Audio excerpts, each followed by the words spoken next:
রূপায়ণ স্কাইভিলা নিবেদিত ইসলামী জীবন, powered by আর কাবেল, সহযোগিতায় ZSRM এবং GBTL।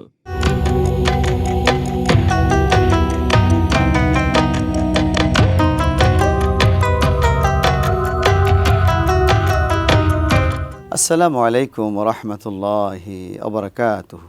ইন্নাল হামদুলিল্লাহ ওয়াসসালাতু ওয়াসসালামু আলা রাসূলিল্লাহ ওয়া বা'দ। কাছে এবং দূরে বিশ্বজুড়ে যে যেখান থেকে আমাদেরকে দেখছেন, আপনাদের সকলকে স্বাগত জানাচ্ছি রূপায়ণ স্কাইভিলা নিবেদিত ইসলামী জীবন অনুষ্ঠানে, পাওয়ার্ড বাই আর কাবেল, সহযোগিতায় রয়েছে ZSRM এবং GBTL। প্রিয় দর্শক, আজকের এই মেহদি অনুষ্ঠানে আলোচনার জন্য আমন্ত্রিত হয়েছেন অত্যন্ত খ্যাতিমান ব্যক্তিত্ব, দেশবরণ্য আলিম, উত্তর বাড্ডা কামিল মাদ্রাসার সম্মানিত অধ্যক্ষ হজরত মাওলানা ডক্টর আনোয়ার হোসেন মোল্লা। আসসালামু আলাইকুম ওয়া রাহমাতুল্লাহি ওয়া বারাকাতুহু। শেখ, আজকের আমাদের অনুষ্ঠানে আপনাকে স্বাগত জানাচ্ছি। ধন্যবাদ আপনাকে। তো আজকে পৃথিবী সব দিক থেকে নিগৃহীত, নির্যাতিত কিন্তু একটি জাতি আছে, সেটা হলো শ্রমিক। এই শ্রমিকরা এত কষ্ট করে, এরপর তাদের প্রকৃত মূল্য বিভিন্ন ক্ষেত্রে কিন্তু পায় না। এজন্য 1894 সালে যে শিকাগোতে হয়েছিল, আন্দোলন হয়েছিল, সেখান থেকেই কিন্তু এই শ্রমিকদের 8 ঘন্টা সময় বেঁধে দেওয়া হয়। এর আগে কিন্তু ইচ্ছে মতো খাটাতো। এখন তো ইসলামে এই শ্রমিকদের ব্যাপারে, শ্রমিকের অধিকারের ব্যাপারে যে বিষয়গুলো বলা আছে, সেখান থেকে যদি একটু বলতেন। ধন্যবাদ। আলহামদুলিল্লাহ ওয়াসসালাতু ওয়াসসালামু আলা রাসূলিল্লাহ ওয়া আলা আলিহি ওয়া সাহবিহি আজমাইন, আম্মা বাদ। ইসলাম, আমরা বলি যে কমপ্লিট কোড অফ লাইফ, মানে সামগ্রিক একটা পরিপূর্ণ জীবন বিধান। তো যেহেতু পরিপূর্ণ জীবন বিধান, সেহেতু সেখানে সকলের অধিকারই যথাযথভাবে সন্নিবেশিত থাকবে, এটাই বাস্তব এবং এটাই হওয়ার কথা। সেখানে শ্রমিকের অধিকারও নিশ্চিত করা হয়েছে, মালিকের অধিকারও নিশ্চিত করা হয়েছে, ভোক্তার অধিকার নিশ্চিত করা হয়েছে, এমনকি ক্রেতার অধিকার, বিক্রেতার অধিকার, সকলের অধিকারই নিশ্চিত করা হয়েছে। আমরা যদি স্পেসিফিক্যালি শ্রমিকের কথা বলি, তাহলে আগে প্রথমে আমাদের বুঝতে হবে যে শ্রমিক কারা। শ্রমিক হলো যারা শ্রম দিয়ে অর্থ উপার্জন করে বা জীবিকা নির্বাহ করে, কায়িক শ্রম দিয়ে যারা জীবিকা নির্বাহ করে। মেধাও একটা শ্রম, কিন্তু মেধা দিয়েও অনেকে জীবিকা নির্বাহ করে, মেধাকে বিনিয়োগ করে, কিন্তু সেটাকে সাধারণত তাদেরকে শ্রমিক বলা হয় না। তাদেরকে অন্য নামকরণ করা হয়, বুদ্ধিজীবী বলা হয়, হ্যাঁ, কিংবা কর্মকর্তা বলা হয়, অন্য যে কোনো নামে তাদেরকে নামাঙ্কিত করা হয়। প্রচলিত অর্থে কায়িক শ্রম দিয়ে যারা জীবিকা নির্বাহ করে তাদেরকেই শ্রমিক বলা হয়। সেই কায়িক শ্রমটা হতে পারে কৃষিক্ষেত্রে, হতে পারে দোকানে, হতে পারে ইন্ডাস্ট্রিতে, হতে পারে রাস্তাঘাটে, হতে পারে নির্মাণের ক্ষেত্রে, হতে পারে অন্য কোনো মানে ওই টেক্সটাইলে। এরকম যে কোনো জায়গায় যারা কায়িক শ্রম দিয়ে জীবিকা নির্বাহ করে, অর্থ উপার্জন করে, তাদেরকে আমরা শ্রমিক বলি। ইসলাম এই শ্রমিকদের অধিকার পরিপূর্ণভাবে নিশ্চিত করেছে। এখন এই শ্রমিকদের অধিকার কয়েক ধরনের। আমাদের প্রচলিত এবং পাশ্চাত্য যে আন্দোলনটা হয়েছিল, এই আন্দোলনটা হয়েছিল শুধু শ্রমিকদের আর্থিক অধিকারের বিষয়টা নিয়ে। ইসলাম কিন্তু শুধু শ্রমিকদের আর্থিক অধিকারের ব্যাপারটার মধ্যেই সীমাবদ্ধ থাকেনি। ইসলাম আর্থিক অধিকারের পাশাপাশি কতগুলো মৌলিক অধিকার তাদের নিশ্চিত করেছে। এর মধ্যে প্রথম অধিকার হলো তাদের মানবিক অধিকার। সে শ্রমিক হলেও মানুষ, মানুষ হিসেবে তার যে মর্যাদাটা প্রাপ্য, সেই মর্যাদাটা তাকে দিতে হবে। আনজিলুন নাস আলা কাদরি মানাজিলিহিম, রাসূল সাল্লাল্লাহু আলাইহি সাল্লাম বলেছেন যে প্রত্যেকটা মানুষকে তার যে মর্যাদা, তার যে প্রাপ্য আসন, সে আসন তাদেরকে দান কর। হোক না সে শ্রমিক, কিন্তু সেও একজন মানুষ। অনেক সময় দেখা যায় যে একজন শ্রমিক বয়স্ক, বয়োবৃদ্ধ শ্রমিক, কিন্তু তার মালিক অথবা তার সুপারভাইজার কিংবা তার ম্যানেজার কম বয়সের, হয়তো তার সন্তানের বয়সের, কিন্তু তার সাথে অনেক দুর্ব্যবহার করছে। অথচ ইসলাম কিন্তু এটা অনুমোদন করে না। ইসলাম বলেছে, মান আকরামা শাইখান লিকিবারি সিন্নিহি জাআলাল্লাহু লাহু ফি কিবারিহি মান ইউকরিমুহু।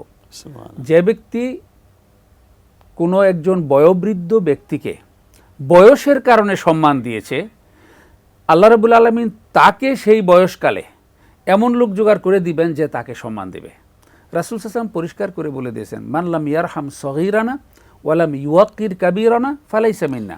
আমরা শুনবো ইনশাআল্লাহ এর অর্থটা ব্রেকের পরে। প্রিয় দর্শক, আমরা ছোট্ট একটি বিরতি নিচ্ছি, থাকুন আমাদের সাথে। আশা করছি বিরতির পর আপনাদেরকে পাবো।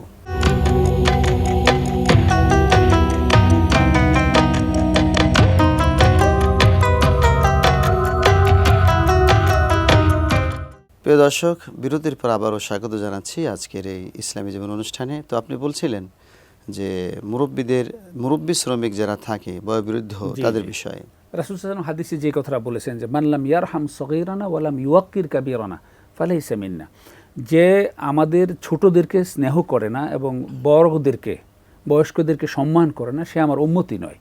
তো এই কঠিন কথা, কঠিন কথা, অনেক কঠিন কথা। তো সুতরাং প্রথমত শ্রমিকের মানবিক মর্যাদাটা ইসলাম নিশ্চিত করেছে। সে মানে যত ক্ষুদ্র কাজই করুক না কেন, যত নিম্ন বেতনেরই হোক না কেন অথবা মাঝারি বেতনের হোক না কেন, প্রত্যেকটা শ্রমিককে প্রথমত মানুষ হিসেবে মানবিক মর্যাদা প্রদান করতে হবে। আমাদের একটি ব্যাড এক্সপিরিয়েন্স আছে, এরকম শুনেছি নিজ কানে, যে যিনি একটু নিচের লেভেলের শ্রমিক, তাকেই আপনি বললেন যে ছোট্ট বয়সে একজন ওনার নাম ধরে ডাকতেছেন, জি, এবং এরা যারা শুনতেছে সবাই তাকাচ্ছে যে এই লোকটার দাড়িটা পেকে গেছে, আর এই লোকটা ইয়াং একটা মানুষ, তাকে নাম ধরে ডাকতেছে, অমুক এদিকে আসো, আস্তাগফিরুল্লাহ, অথবা তুচ্ছ তাচ্ছিল্য করছে তাকে। হ্যাঁ, মানে এমন সব ভাষা ব্যবহার করছে যে ভাষা একজন বয়স্ক মানুষের ক্ষেত্রে ব্যবহার করা নরমালি ব্যবহৃত হয় না, নরমালি ব্যবহার করাটা সমীচীন নয়। ইসলাম এটা নিশ্চিত করেছে। দ্বিতীয় যেটা, সেটা হলো কাজের লোড দেওয়ার ব্যাপারে ইসলাম বলেছে, আল্লাহ তাআলা বলে দিয়েছেন লা ইউকাল্লিফুল্লাহু নাফসান ইল্লা উসআহা, সামর্থ্যের বাইরে কারো উপর কোনো কিছু আল্লাহ চাপান না। তো মানুষও আমরা যারা আমাদের অধীনস্থ যাদেরকে আমরা কাজ দিব, কে কতটুকু দায়িত্ব পালন করতে পারবে তাকে তার সামর্থ্য অনুযায়ী সেই লোডটুকু দিতে হবে, তার বাস্তবতা অনুযায়ী তাকে সেই কাজটুকু করার সুযোগ দিতে হবে। এখন সে যদি মনে করেন 10 ডিগ্রি কাজ পালন করার মতো তার সামর্থ্য থাকে, আর আমি তার উপরে যদি 15 ডিগ্রি চাপিয়ে দিই, এটার বাড়তিটা তার উপরে জুলুম করা হবে। এই জন্য ইসলাম একেবারেই মানে লা তাজলিমুনা ওয়া লা তুজলামুন, তোমরা নিজেরাও অত্যাচারিত হবে না, অন্যদেরকে তোমরা অত্যাচার করবেও না। ইন্নাল্লাহা ইয়া'মুরুকুম বিল আদলি ওয়াল ইহসান, তোমাদেরকে আদল এবং ইহসানের প্রতি নির্দেশ প্রদান করেছে। আদল হলো সে যতটুকু কাজ তার কন্ট্রাক্ট অনুযায়ী করার, অতটুকু কাজ তাকে দেয়াটা হলো আদল বা ইনসাফ। এরপরে বলছে এহসান। এখন তুমি যদি মনে করো যে সে একটু বয়স্ক মানুষ বা আজকে একটু অসুস্থ, তার শরীরটা আজকে ভালো নেই, ঠিক আছে, তার কাজের থেকে তুমি তাকে একটু কমিয়ে দিলে, তো সেটা হবে তার প্রতি এহসান। রমজান সালমান ফারিসি রাদিয়াল্লাহু তাআলা আনহু যে হাদিস, এখানে যে জিনিসটা কাজ কমিয়ে দেওয়ার, জি, রমজানে তো শ্রমিকদের, রমজান মাস এখন চলতেছে, রমজান মাসে তো শ্রমিকদেরকে কাজ কমিয়ে দেওয়ার কথা বলা হয়েছে, ভারী কাজ না দিতে বলা হয়েছে। যেই কাজটা রমজানে তাদেরকে রোজা রেখে করাটা কষ্টকর, এই কাজগুলো দিনের বেলায় তাদেরকে দিতে মানে নিষেধ করা হয়েছে, এমনকি তাদের কাজের লোড কমিয়ে দিতে বলা হয়েছে। তো এই কাজের দিক থেকে শ্রমিকদের অধিকার হলো যে সে যতটুকু বহন করতে পারবে ততটুকু যেন মালিক তাকে দেয়। এরপরেরটা হলো এই হাদিসের একটি শেষের দিকে আমরা যদি একটু বলতে পারি কিনা, যে ওমান খাফফাফা আন মামলুকিহি গাফারাল্লাহু লাহু, জি অবশ্যই, যে এই জিনিসটা এটাই যদি একটু যে বলতেন। তার অধীনে এখানে মামলুকের কথা বলা হয়েছে, তখন তো দাসদাসী ছিল। আমরা এটাকে আমরা শ্রমিকের ক্ষেত্রে যদি প্রয়োগ করি, যে তার অধীনস্থ শ্রমিক যারা আছে তাদের কাজ যদি সে কমিয়ে দেয়, বিশেষ করে এই রমজান মাসে, আল্লাহ তাআলা তার গুনাহ মাফ করে দেবেন। সুবহানাল্লাহ ওয়া বিহামদিহি সুবহানাল্লাহ। আমরা আজকের রমজানের দর্শকদেরকে এটা দিতে চাই যে লোড কমিয়ে, আলহামদুলিল্লাহ আমাদের বাংলাদেশে কিন্তু এই সরকারিভাবেই কাজের লোড কমিয়ে দেওয়া হয়েছে, টাইম কমিয়ে দেওয়া হয়েছে। এটা আমরা সরকারকে, আগের সরকার সবাই কিন্তু এই কাজটা করেন, এজন্য আমরা সাধুবাদ দিতে চাই। আমরা শ্রমিকদেরও লোড কমিয়ে দিব, যতটুকু সে পালন করতে পারবে অতটুকু আমরা করব। এমনকি এরকম ভারী কাজ আমরা দেব না যেই ভারী কাজগুলো রোজা রেখে সে করতে পারবে না। যদি কখনো এরকম হয় যে ভারী কাজটা করতেই হবে, প্রয়োজনে সেটা আমরা শিডিউল চেঞ্জ করে নেব, প্রয়োজনে রাতে করাবো, কিন্তু আমরা রোজা ভঙ্গ করে বা রোজা রেখে কষ্ট করে যেন করতে না হয়। তৃতীয় পয়েন্ট যেটা, অত্যন্ত চমৎকার আলোচনা করছিলেন। আমাদের সময়ের খুবই সংক্ষিপ্ততার কারণে এই মূল্যবান কথাগুলো শুনতে পারলাম না। আজকের মতো এখানে শেষ করছি। আসসালামু আলাইকুম ওয়া রাহমাতুল্লাহি ওয়া বারাকাতুহু।